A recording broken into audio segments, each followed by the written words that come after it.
with that. But people can think and say what. You spoke about Nisan, for example, the governor of Rivers State, Nisan. He talks about integrity. What integrity does he have? Let me tell you, look at his antecedents. How long has he been in PDP? He came into PDP when? I've been in PDP since 2001, when he was still in the creeks. When did he come into PDP? I was a minister 14 years ago. I stopped being a minister 14 years ago. I worked for the president, a PDP president, for 3 or 4 years in the villa, when the whole world was against us. And I was very proud to serve that government. And we made great achievements under Obasanjo. I served that government proudly. I was in a campaign for Obasanjo in 2003. We did all that. We've been in this game since 2001. And well before that, I might add, we were doing so many things. I was doing so many things for this country. Where was this man? He was still in the creeks at the time. He eventually came out. And what happened when he came out? He was made a minister by Jonathan. When he was made a minister by Jonathan, he managed to crawl around. Eventually got the nomination to be the governor of Rivers State. He came up, became governor. I clapped for him. Governor of a very big and very rich, powerful state.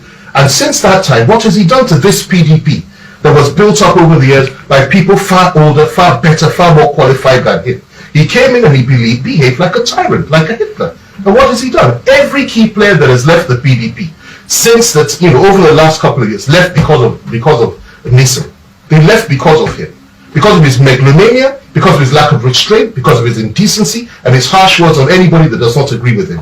Jonathan helped him, he betrayed Jonathan.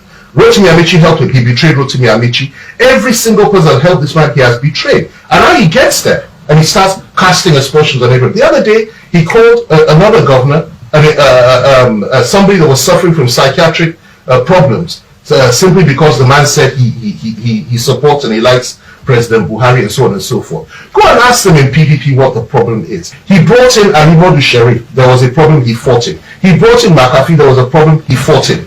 He brought in Secondus. There was a problem, he fought it. The reason why he attacked the Yorubas on one particular occasion and insulted the Yoruba people, the PDP Yoruba wing, okay, saying they couldn't win elections and so on and so forth. How can any normal person stay in a party with someone like that? And let me tell you, now, I'm very, when it comes to joining issues with people that have cult-like tendencies and have been cultists in the past and so on and so forth, I don't like doing it because I know that such people, their standards are not mine. He spoke about my father. He spoke about my family. Who the hell is his own father? What is his family? I know nothing about him.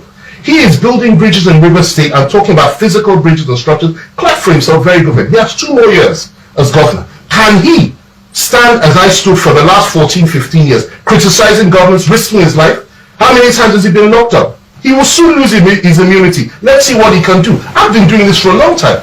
I've been prosecuted by various governments, I've been locked up by various governments, and I've stood firm for my principles and what I believe in. Because I changed parties, which is something that virtually every key politician has done over the last years, including Atiku and so on and so forth, including Obasanjo, including so many people, including Buhari himself, including Tinubu. Because I choose to do that, he starts questioning my integrity. He doesn't know the meaning of the word integrity, and neither do most of these people that are talking. The most important thing for me is that I do the right thing, I do it at the right time, and I do it in the right way. And I'm talking about Nigeria now. I'm not talking about 2023. I have no interest whatsoever in 2023. This man spoke about Osun State elections. What does he know about the Southwest?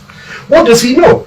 We went to election in Osun State under PDP in 2007. We won the election. When I was active, we kept winning elections in Osun State. You know very well I hardly practice politics in Osun State. I haven't been doing it for many, many years. So what is he talking about? I am here in Abuja. I am registering for APC in Abuja. We will have an election in this FCT soon, and you will see the difference that I will make, because I will campaign for morning, day and night against PDP, against Wike, not just at the local level, but also at the zonal level and also the national level. And it's at that point that I will expose Wike for what and who he really is. He's a tyrant, and he's somebody that has destroyed the PDP, and he's the reason why no less than 3 governors, number of senators, former legislators, and many more are still going to leave the PDP. I'll end with this one on Wike. He is advising Jonathan not to leave, not to go to APC and to stay in PDP. He doesn't know what has been going on behind the scenes. He knows nothing. He only hears his own words. But let me tell you, if people like Jonathan were to ever leave PDP, I didn't say they would, because that's Jonathan's choice, it would be because of people like him. Simply because, what respect did he show Jonathan when Jonathan lost the election in 2015? What caused the loss of PDP in 2019? when they went to the field against the APC and Articulate? Was it not the same Wike we're talking about? Complete tyrant. So he is the last person that anybody should take seriously over any issue. I'm not in his cabinet, I'm not from his state, I'm not from his zone, I have nothing to do with him. He should stay in his lane and he should back off. I am not the kind of person you will insult and you'll be left scot-free. I can take it from most people, but not from somebody like that has such baggage. And when he continues to do this, I will respond to him forcefully every point in time, any day, anytime. He may be a sitting governor now. I'm not. I haven't been in public office for 15 or more years, but I'm so fired.